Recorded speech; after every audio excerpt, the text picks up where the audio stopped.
Almost 3 weeks ago in Syria, more than 1,000 innocent people, including hundreds of children, were murdered in the worst chemical weapons attack of the 21st century. And the United States has presented a powerful case to the world that the Syrian government was responsible for this horrific attack on its own people. This was not only a direct attack on human dignity, it's a serious threat to our national security. There's a reason governments representing 98% of the world's people have agreed to ban the use of chemical weapons.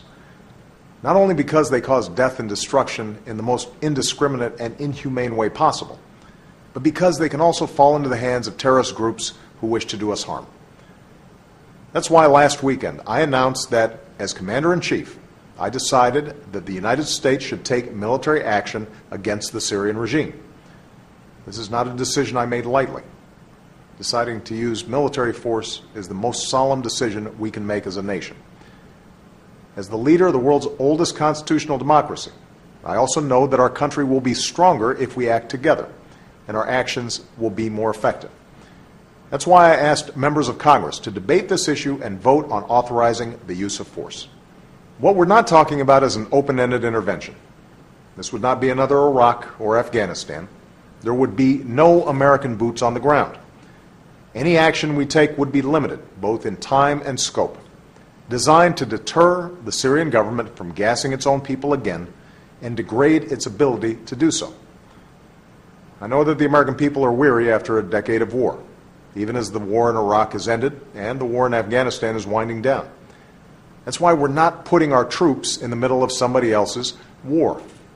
But we are the United States of America. We cannot turn a blind eye to images like the ones we've seen out of Syria.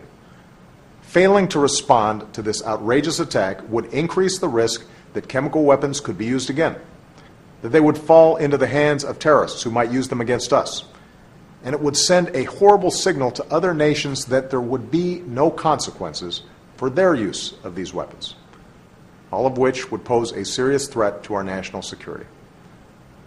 That's why we can't ignore chemical weapons attacks like this one, even if they happen halfway around the world.